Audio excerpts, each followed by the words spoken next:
Abad kegelapan menjadi salah satu periode tergelap dalam sejarah dunia.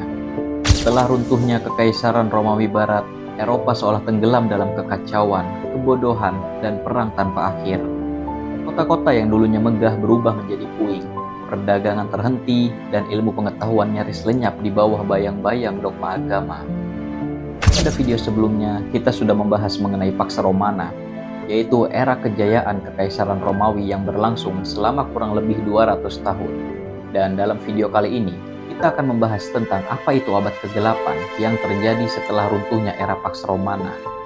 Kita akan mencoba mencari tahu alasan kenapa abad kegelapan disebut seperti itu, dan bagaimana pengaruhnya terhadap peradaban manusia.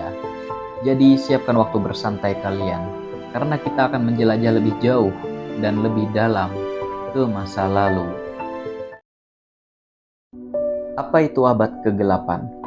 Abad kegelapan adalah periode sejarah yang berlangsung sejak keruntuhan Romawi Barat pada tahun 476 Masehi sampai abad ke-10, yang artinya abad kegelapan terjadi kurang lebih 500 tahun. Periode ini disebut gelap karena dianggap penuh dengan kemunduran peradaban, kekacauan politik, hilangnya ilmu pengetahuan, dominasi gereja Katolik, dan minimnya catatan sejarah pada abad-abad tersebut. Apa sebenarnya penyebab utama terjadinya abad kegelapan? Runtuhnya Kekaisaran Romawi Barat pada tahun 476 Masehi akibat invasi suku barbar seperti Goth, Vandals, dan juga Hun menjadi faktor utama dalam terjadinya abad kegelapan. Sistem pemerintahan terpusat yang sebelumnya dipegang oleh Kekaisaran Romawi Barat pun hancur dan menyebabkan kekacauan politik serta sosial. Kota-kota yang sebelumnya dikuasai oleh Romawi Barat pun menjadi rebutan berbagai pihak, dan akhirnya peperangan pun terjadi di mana-mana. Infrastruktur yang sebelumnya dibuat oleh Kekaisaran Romawi akhirnya menjadi tidak terurus. Contohnya seperti jalan raya dan juga saluran air aqueductus. Hal ini menyebabkan kemunduran bagi kehidupan di perkotaan.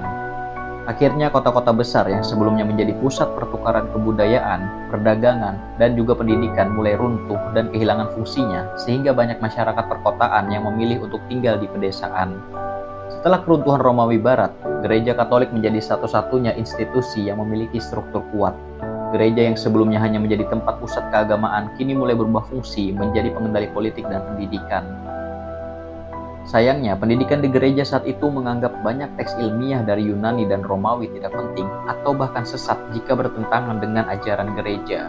Pendidikan yang diberikan di gereja hanya berkutat seputar teologi dan ajaran agama. Ini tentunya mempersempit ilmu pengetahuan pada masa itu. Bahkan dalam beberapa catatan sejarah, gereja memiliki wewenang dalam menghukum orang lain yang memiliki pemikiran yang bertentangan dengan gereja. Ini jelas sekali membuat pemikir-pemikir kritis dan inovatif pada masa itu tidak berani mengeluarkan isi pikirannya karena takut akan hukuman dari gereja. Ekonomi juga menjadi salah satu faktor penting dalam terbentuknya abad kegelapan. Setelah keruntuhan Romawi Barat, perdagangan yang sebelumnya meluas ke wilayah Timur Tengah dan Afrika Utara pun terhenti. Terputusnya jalur perdagangan ini membuat bahan-bahan yang tidak diproduksi di suatu wilayah menjadi langka sehingga terjadi kenaikan harga yang pada akhirnya membuat ekonomi pada masa itu mengalami kemunduran yang signifikan. Banyak orang-orang pun mulai menerapkan ekonomi subsistensi, artinya mereka lebih banyak bergantung pada pertanian lokal untuk memenuhi kebutuhan dan bukan lagi dari sisi perdagangan. Eropa yang semula mempunyai pemerintahan terpusat terpecah menjadi beberapa kerajaan kecil yang saling berperang. Rakyat yang sebelumnya berlindung di bawah sistem pemerintahan terpusat terpaksa harus berlindung kepada bangsawan lokal dalam sistem feodalisme. Selain karena keruntuhan Romawi Barat yang menjadi penyebab abad kegelapan, ada faktor wabah penyakit yang melanda di abad-abad tersebut yang hampir memusnahkan populasi Eropa. Contohnya seperti wabah Justinianus yang terjadi pada tahun 541 Masehi hingga 549 Masehi. Ini adalah wabah paling mematikan di dunia sebelum wabah pes.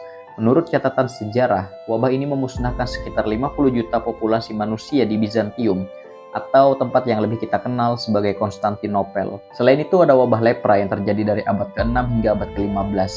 Wabah-wabah ini terjadi bukan karena gejala alam, namun karena kemunduran peradaban yang terjadi di abad ke-8. Masyarakat perkotaan tinggal dengan sanitasi yang buruk dan seringkali tanpa akses terhadap air bersih. Limbah domestik dibuang begitu saja ke jalanan atau sungai yang juga digunakan untuk kebutuhan sehari-hari.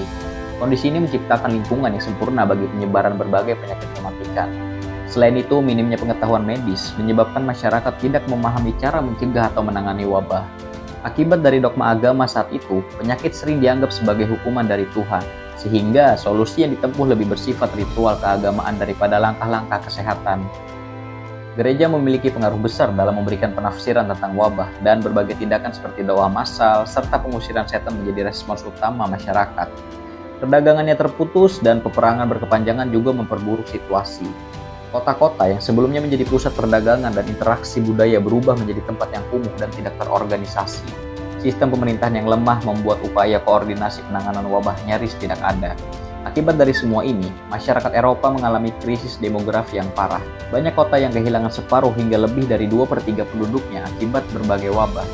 Situasi ini memperdalam keterpurukan peradaban selama abad ke-8 dan menunda kebangkitan Eropa hingga abad-abad berikutnya. Kondisi iklim yang ekstrim semakin memperburuk kehidupan masyarakat pada masa itu. Gagal panen yang berulang, banjir besar, dan musim dingin yang berkepanjangan membuat kelaparan dan krisis pangan menjadi fenomena yang umum di berbagai wilayah Eropa. Situasi ini tidak hanya berdampak pada ekonomi dan kesehatan masyarakat, tetapi juga memicu konflik sosial yang semakin memperparah kekacauan. Para petani kehilangan lahan, penduduk kota menghadapi harga pangan yang melonjak, dan banyak orang terpaksa bermigrasi mencari wilayah yang lebih subur. Akhir dari abad ke-8 ditandai dengan munculnya abad pertengahan tinggi dan kemudian disusul oleh abad Renaissance. Perdagangan yang berkembang, kebangkitan intelektual, serta perubahan sosial setelah wabah hitam menjadi katalis utama yang membawa Eropa keluar dari keterpurukan dan menuju zaman modern. Abad ke-8 yang berlangsung cukup lama menjadi sebuah sejarah gelap dunia. Meskipun kenyataannya pada saat abad ke-8 terjadi di Eropa, abad keemasan sedang berlangsung di belahan timur. Di dunia Islam, peradaban mencapai puncaknya pada zaman keemasan Islam, yaitu abad ke-8 hingga abad ke-13 Masehi. Kota Baghdad menjadi pusat ilmu pengetahuan dengan berdirinya Bait al-Hikmah atau rumah kebijaksanaan. Tempat para ilmuwan Muslim, Yahudi, dan Kristen bekerja sama dalam menerjemahkan serta mengembangkan karya-karya Yunani, Persia, dan juga India. Pada masa ini, tokoh-tokoh besar bermunculan seperti Al-Khwarizmi, yaitu Bapak Al-Jabar, Ibnu Sina, serta Al-Biruni, sang ahli astronomi. Mereka memberikan kontribusi besar yang masih digunakan hingga hari ini. Di sisi lain, Cina pada masa dinasti Tang dan dinasti Song juga mengalami kemajuan pesat.